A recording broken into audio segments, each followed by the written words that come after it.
Good day. My name is Bill Rasmussen. I'm Director of Product Development and the founder of Beta Centauri Project LLC.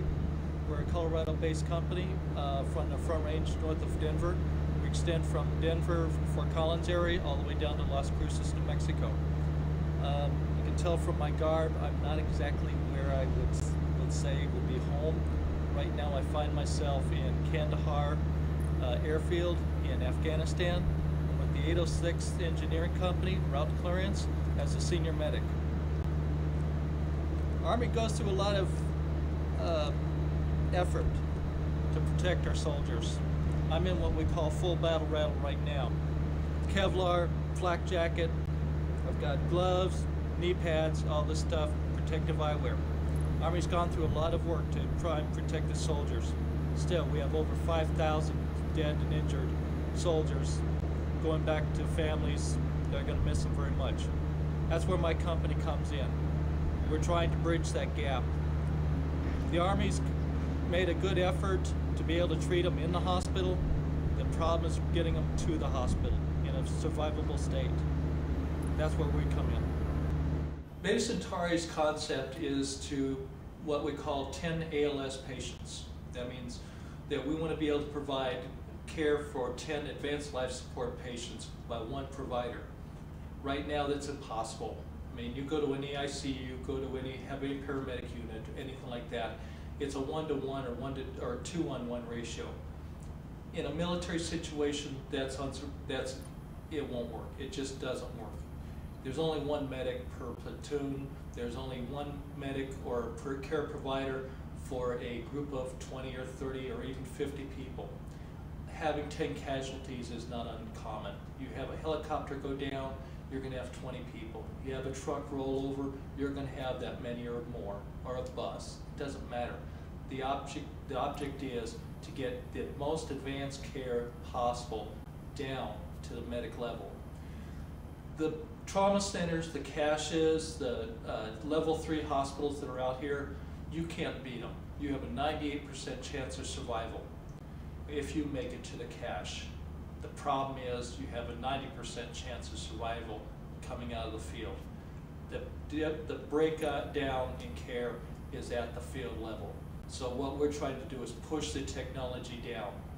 Our first project is a ventilator, a breathing device for them, okay? If you can't secure an airway, if you can't provide ventilation for a patient, they'll die within 4 minutes. Statistics are only 20% of casualties die in the first 5 minutes. 20%, that's it. That means 80% of all those that died are salvageable.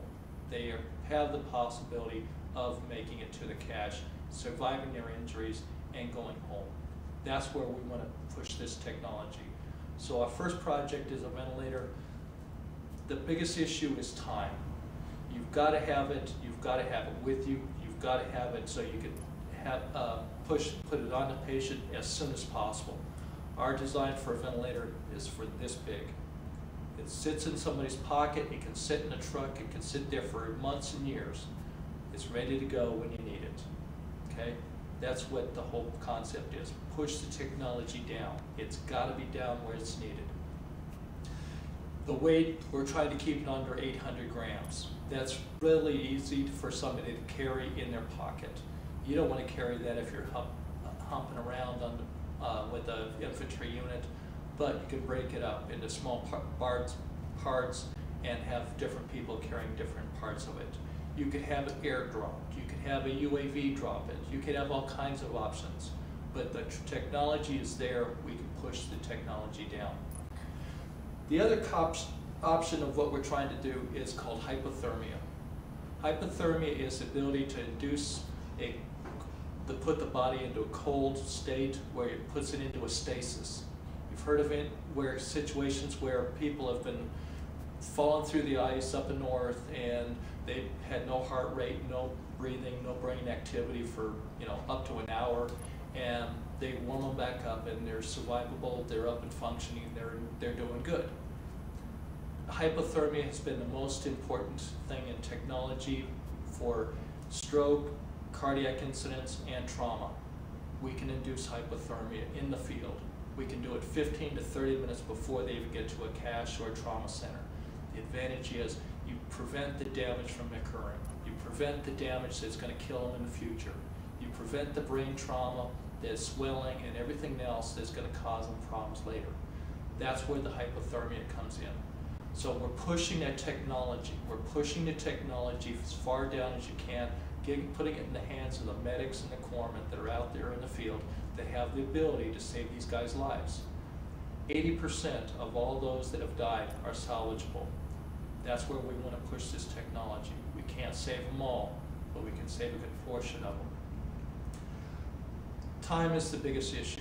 No matter if it's in a field, if it's in a hospital, if it's in a third world country. The 10 LAS concept works not only for the military, it works for the civilian sector. The hospitals are running into deficits, they're running into problems with manpower shortages, there just aren't enough nurses. Technology can help in this situation. We don't need more medicine, we need smarter medicine.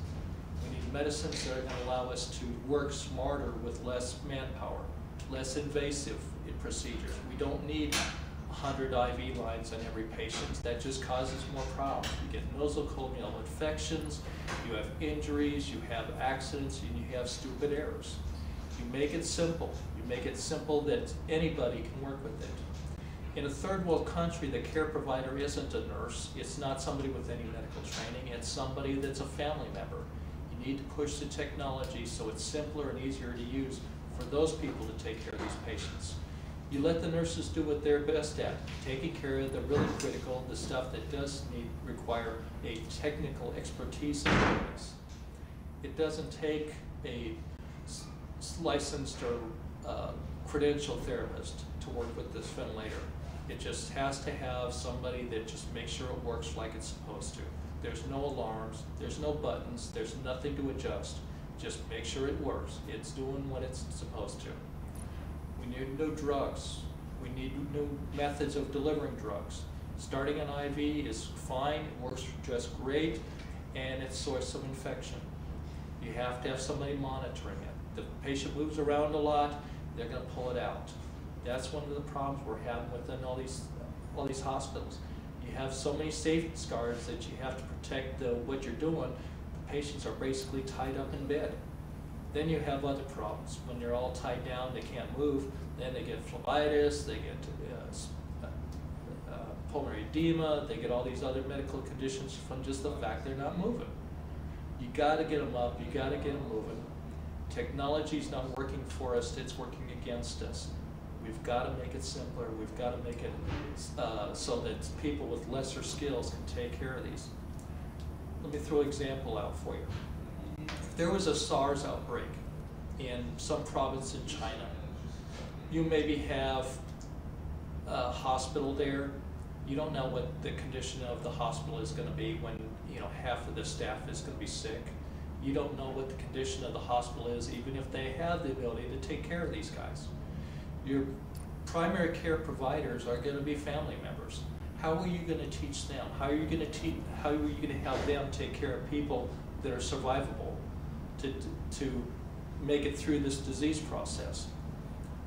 Center for Disease Control says that they can have a whole bunch of ventilators anywhere in the country, within our country, within 72 hours. You die in 4 minutes with lack of oxygen. What are you going to do? How are you going to stabilize these guys long enough to get the resources in to take care of them? How are you going to take care of people that are in a hospital that has no power, has no oxygen, has no resources at all? How are you going to do it? Our ventilator is one of the options.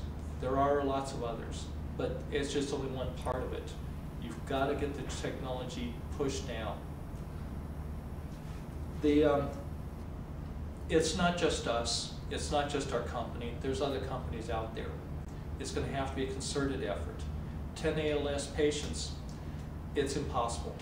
I'll tell you that for a fact. It is impossible for one person to take care of, at the same exact time, 10 advanced life support patients.